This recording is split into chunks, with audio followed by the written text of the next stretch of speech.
Hingga Senin 6 Oktober, tim DVI Polri berhasil mengidentifikasi total 17 jenazah korban tragedi ambruknya bangunan musola Pondok Pesantren Al-Kozini di Buduran, Sidoarjo, Jawa Timur. Seluruh jenazah korban yang sudah teridentifikasi kini diserahkan ke pihak keluarga atau wali santri untuk dimakamkan. Adapun operasi pencarian oleh tim SAR gabungan terus dilakukan hingga lokasi kejadian dinyatakan bersih dari korban. Berdasarkan data absensi dari Ponpes, masih ada 2 santri yang dinyatakan hilang serta dalam proses pencarian. Data sementara menunjukkan bahwa total ada 167 korban akibat tragedi ini, terdiri dari 104 korban selamat dan 61 korban meninggal, ditambah 7 body part.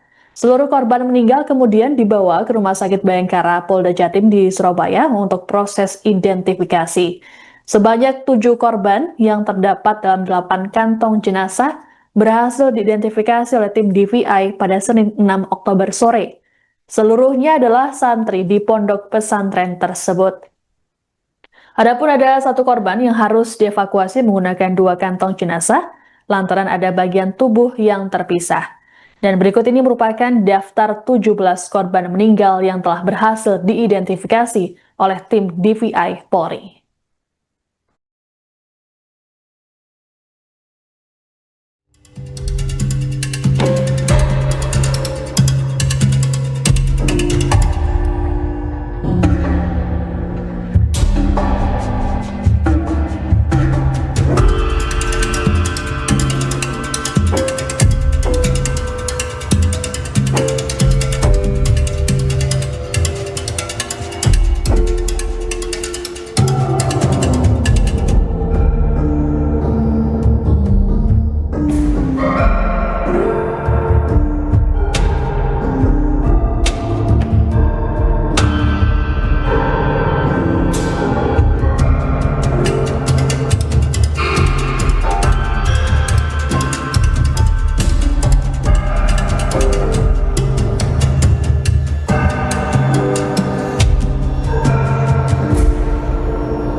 Ambruknya bangunan musola Pondok Pesantren Al-Kozini di Buduran, Sidoarjo, Jawa Timur yang merenggut puluhan korban jiwa kini mendapat sorotan dari publik. Terkait peristiwa ini, Polda Jatim memastikan bakal melakukan proses penyelidikan.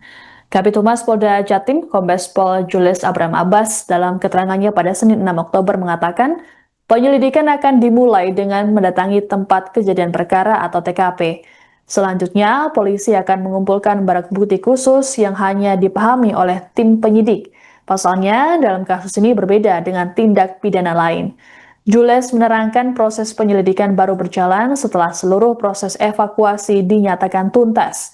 Artinya, material bangunan yang ada di lokasi telah diangkat oleh pihak terkait. Untuk itu, Jules menyebut polisi melakukan koordinasi dengan tim Basarnas untuk memantau tiap perkembangan proses evakuasi pengangkatan runtuhan. Sementara itu, pakar konstruksi Institut Teknologi 10 November atau ITS Surabaya yang ikut terlibat dalam proses evakuasi, Muji Irawan mengungkapkan bahwa polisi sudah mengambil sejumlah sampel dari lokasi. Sampel tersebut berupa 8 buah beton core drill dan 20 buah tulangan dengan berbagai diameter. Menurut Muji, sampel yang diambil akan diuji oleh pihak kepolisian. Dalam hal ini pula, tim ahli juga akan dimintai keterangan. Adapun dari hasil analisis sementara, penyebab ambruknya bangunan pada Senin 29 September itu karena kegagalan konstruksi akibat ketidakmampuan menahan beban dari kapasitas seharusnya. Nah, jadi gini, kan ada standar, ya, ada mungkin SOP, aturan yang diterapkan oleh teman-teman SAR dalam upaya penyelamatan, upaya evakuasi. Hal ini menjadi domain dari teman-teman yang ada di Basarnas tentunya, yang sudah selalu mengupdate, memberikan informasi kepada teman-teman media. Nah, terkait dengan upaya penyelidikan, upaya penyidikan, ya, apakah nantinya akan diawali dengan TKP, itu udah pasti, ya. Pasti kita akan melangkah dari TKP. Namun TKP yang ada tentu bukannya TKP sebagaimana tindak pidana yang lain, ya. Oh, harus ada bukti yang memang benar-benar tidak terjamah atau terkontaminasi oleh hal lain. Nah, ini tentu berbeda, ya. Proses penyidikan yang ada dari teman-teman penyidik nanti tentu akan diawali, ya, setelah proses evakuasi ataupun pembongkaran, pembersihan sisa material bangunan robohnya bangunan pada Pondok Pesantren Al-Qausini Sidoarjo ini selesai. Nah, kami masih menunggu hal tersebut, informasi dari Basarnas bahwa terkait dengan pembersihan sisa material ataupun bangunan yang roboh ini benar-benar clear dan sudah tidak dilakukan lagi upaya lain.